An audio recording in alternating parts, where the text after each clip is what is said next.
dari Microsoft Indonesia. Kesenggol. Mari kita sambut bersama Bapak Antonio Susanto. Selamat pagi semua. Kurang semangat sebelah sana. Selamat pagi semua. Wah, gitu, baru semangat gitu ya. Senang sekali saya bisa berada di tempat ini. Merupakan satu hal yang menarik setiap tahun gitu tadi disampaikan.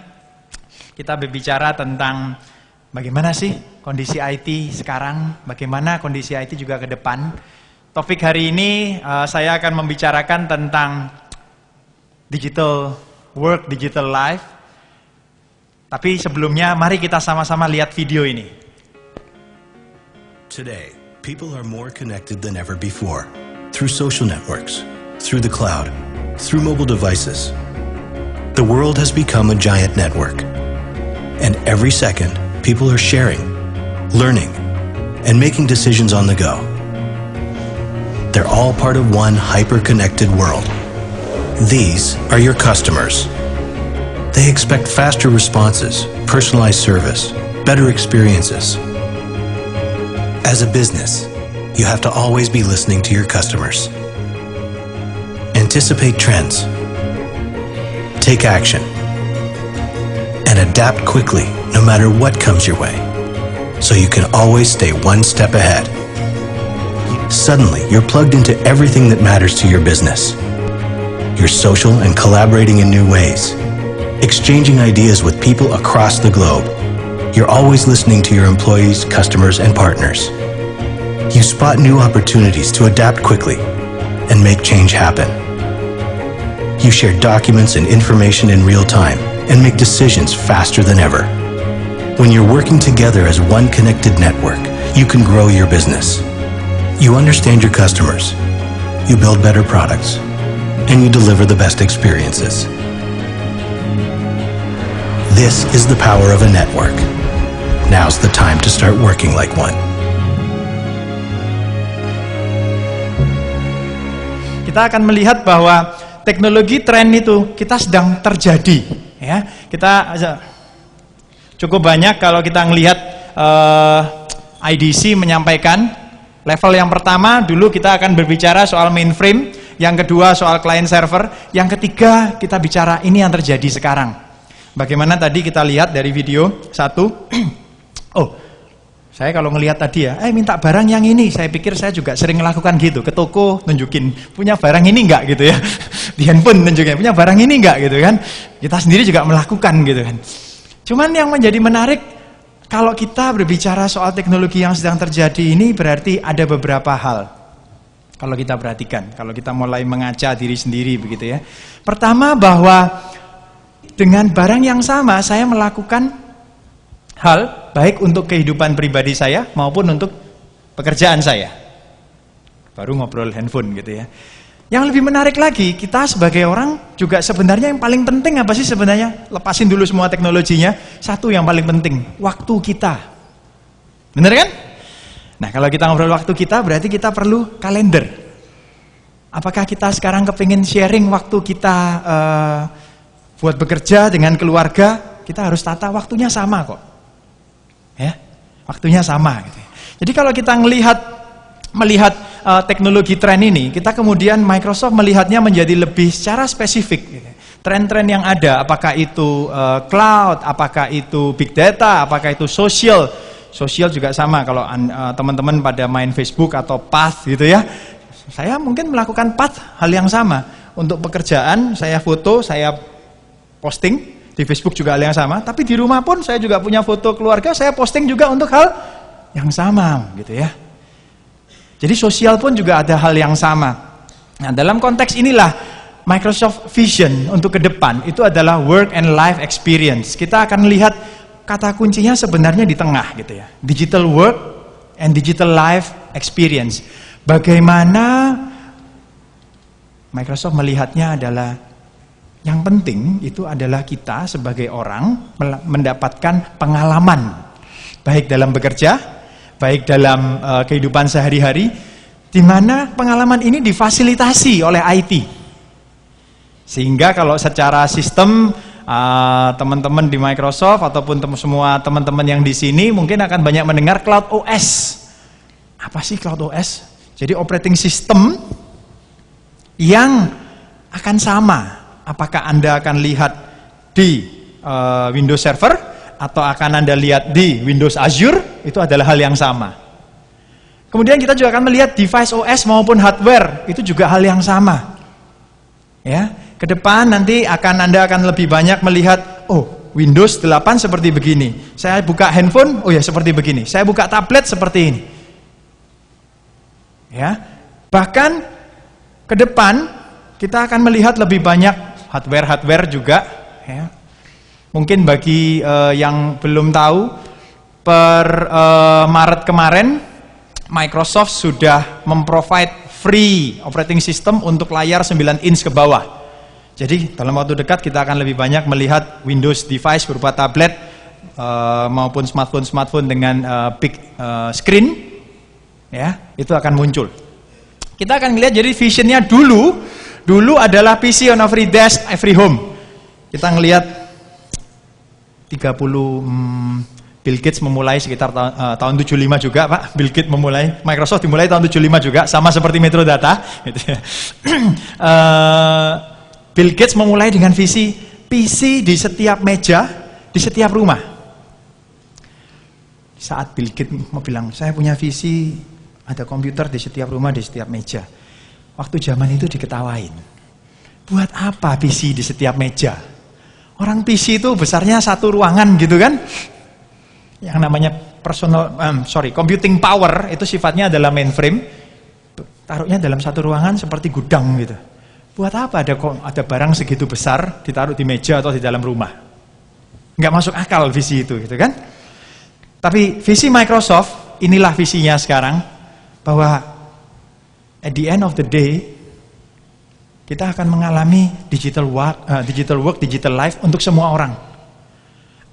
Kita akan melihat bahwa mungkin nanti, mungkin di kota besar seperti kita ya, yang bekerja di kantor, di jasa, kita sudah merasakan bagaimana handphone itu menjadi alat bekerja kita. Berupa email, berupa SMS, kadang-kadang kalau menggunakan Microsoft Link, saya menggunakan Microsoft Link, saya pun di jalan conference call gitu ya, lewat Microsoft Link. Saya bisa lihat presentasi yang disiarkan dari teman-teman di tempat-tempat lain. So handphone memiliki computing power yang luar biasa sekarang. Tablet juga. Ya. Tapi waktunya akan tiba. Mungkin tidak dalam 2 tahun, 3 tahun, tapi waktunya akan tiba. Di pelosok kota di sana gitu ya. Di ujung kota Pacitan begitu ya. Mereka juga melakukan hal yang sama gitu. Nggak harus di Jakarta. Bukan hanya untuk pekerja kantoran gitu ya, bukan hanya untuk enterprise, tapi untuk semua orang. Kita akan melihat bahwa dengan adanya digital work dan digital life untuk setiap orang ini, gimana sih caranya? Caranya melalui interaksi informasi, melalui device yang connected. Di video tadi diceritakan, sebenarnya device itu connected gitu kan. Sehingga bisa menjadi satu memperkaya kegiatan kita. Kemarin dulu ada teman posting di Facebook. Saya tersentuh sekali postingnya dia. Karena dia bilang gini, saya menjawab tantangan teman saya yang memberikan 3 hal yang Anda syukuri hari ini. Anda harus posting di Facebook. 3 hal yang harus disyukuri. Yang paling menarik adalah yang ketiga. Dia bilang, saya bersyukur saya memiliki akses terhadap internet sehingga saya bisa memperkaya kegiatan saya sekarang. Wah, saya bilang, ya saya juga harus bersyukur gitu ya. Karena kita sekarang hidup di zaman, mungkin beberapa teman yang hadir di sini, kita mungkin masih ingat zaman-zaman, untuk berhubungan ini harus kirim surat, sahabat pena. Yang ketawa jadi tahu ya, apa artinya sahabat pena itu ya. Yang ketawa berarti tahu. Jadi kita ngelihat zaman-zaman itu untuk komunikasi, waduh, seru habis. Saya dulu punya sahabat pena di Palembang. Saya berasal dari kota kecil di Jawa Timur, di Jember. Wah, 3 hari Pak sampai Palembang Pak. Baru jawaban lagi. Sekarang itu enggak gitu. Jadi saya merasa itu juga patut disyukuri. Ya. Kita ngelihat lagi bagaimana the future of digital work sama digital life experience itu akan seperti begini. Kita akan melihat multiple device, berarti ya. Apakah itu berupa laptop, apakah itu berupa tablet, apakah itu berupa handphone, apakah itu berupa wearable devices. Ya.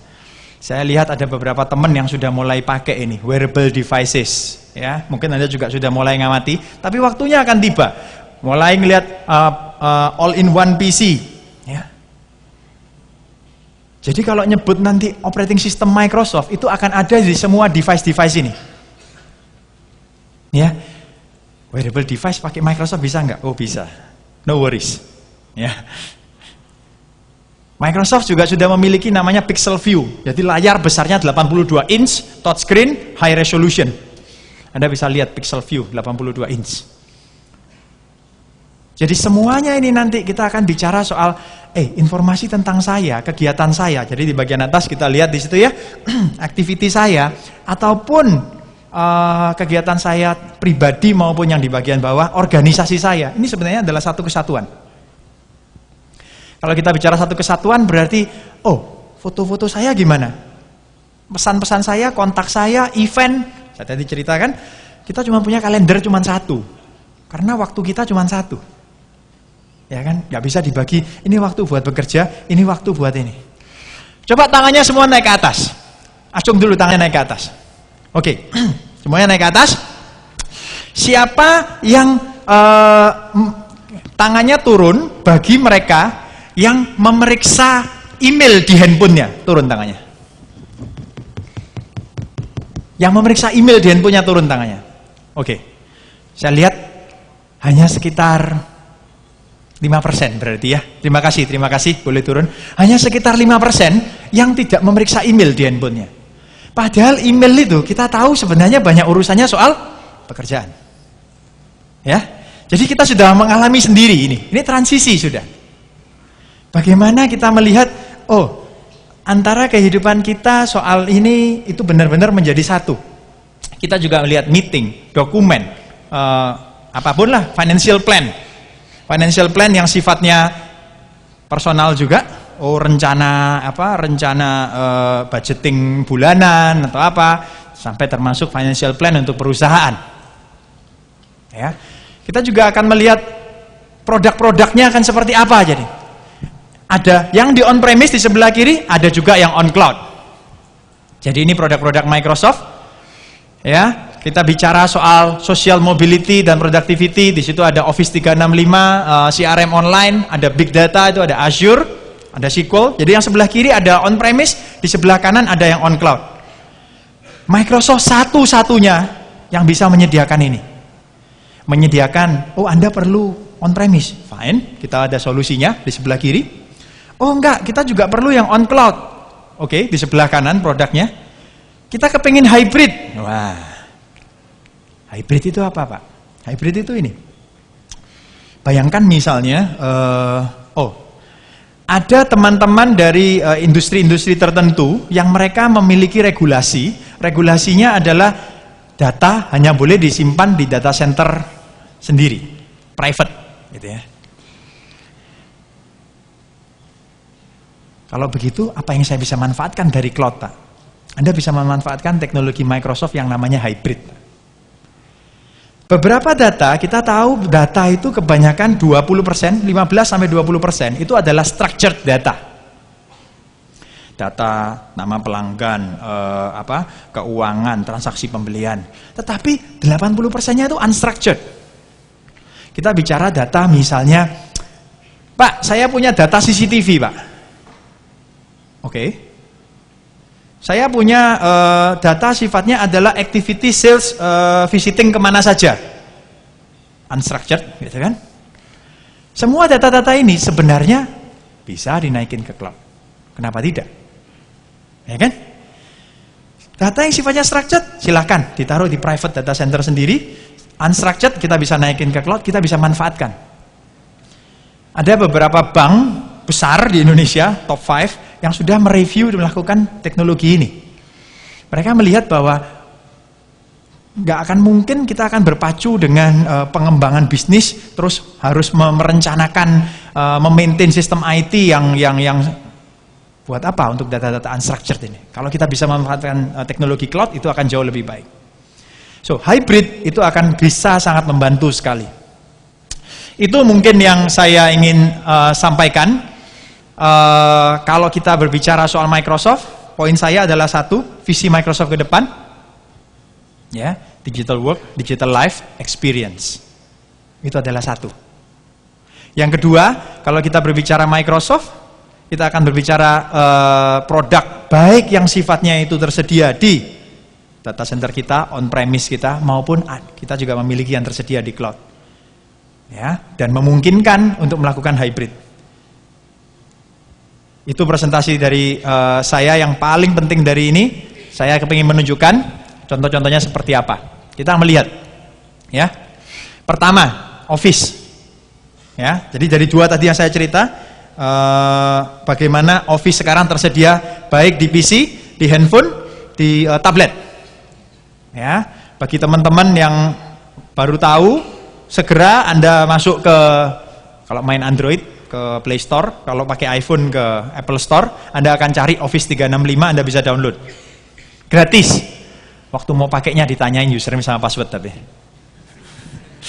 Iya dong, downloadnya gratis. Saya mau pakainya di ini. Anda pakai Office 365, Anda akan bisa menggunakan satu license Office 365 untuk 10 device. 5 PC atau Macintosh dan 5 mobile device. Lebih dari cukup, ya? Lebih dari cukup. Satu user seperti saya bisa pakai di handphone Android, di iPad, di iPhone, di PC, di tablet, semuanya satu. Kita akan melihat lagi productivity yang lain adalah contoh OneNote. Ya. OneNote ini adalah produk yang sampai sekarang mungkin masih jarang orang yang familiar. Sayang sekali padahal. OneNote itu apa sih? Waktu zaman kita kecil, kita pakai kertas coret-coret gitu kan? Nah, kalau zaman sekarang, ini namanya OneNote. Sudah ada mulai Office 2003. Saya pakai OneNote mulai Office 2003. Luar biasa sekali. Kenapa? Karena sekarang, kalau saya coret-coret di laptop saya, di tablet saya akan keluar, di handphone saya akan keluar.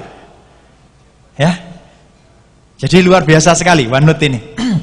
bisa screen clipping, bisa bisa menggambar. Kalau saya tulis tangan, saya bisa search. Tulisan tangan saya bisa search. Tapi saya nggak tahu tulisan Anda saya bisa di search juga atau enggak. Karena tiap orang beda-beda tulisan tangannya. Gitu. Tapi dia bisa searching tulisan tangan juga. Kita bicara lagi social dan collaboration, gitu ya. Bagaimana kita bisa melihat presentasi sama seperti di device mobile, begitu ya. Ini yang kita dengan gampang melakukan kolaborasi. Yang sebelah kiri itu adalah Microsoft Word. Coba perhatikan ya. Semua tampilannya itu sebenarnya ya PowerPoint, Word juga ada. Fitur ini kalau biasanya kalau saya mau tulis proposal. Terus saya mau masukkan gambar. Wah, gambarnya besar sekali, Pak. 10 mega. Wah, gambarnya mau saya crop, Pak, gitu kan. Apa yang Anda lakukan biasanya? Keluar dulu dari Microsoft Word, buka dulu misalnya Microsoft Paint, di crop dulu, di Shift S, habis di save filenya baru dimasukin lagi ke Word. Betul? Mulai dari Office yang terbaru, Office 2013, Office 365, Anda nggak perlu melakukan itu. Anda buka filenya, Anda bisa edit. Warnanya mau diganti, mau kepengin lebih blur, mau di crop, on the spot Anda lakukan.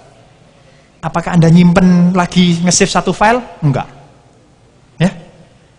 Hidup jadi lebih simpel gitu kan. Kolaborasi dilakukan seperti begitu. Ini Excel. Kalau kita ngelihat juga bagaimana Excel yang terbaru, kita bisa lihat tampilannya akan jauh luar biasa. Di Excel yang terbaru, Office Pro Plus, di Office 365 sudah tersedia Power View, Power Query, maupun Power Map. Apa itu semua? Nanti ada sesi-sesi di track session yang akan cerita seperti itu. Itu yang saya ingin ceritakan bagaimana inovasi-inovasi yang terbaru di dalam produk Microsoft. Ya, jadi saya sudah cerita ada 3 hal. Yang pertama adalah bagaimana digital work and digital experience yang kita alami sekarang dengan adanya 4 tren yang masuk.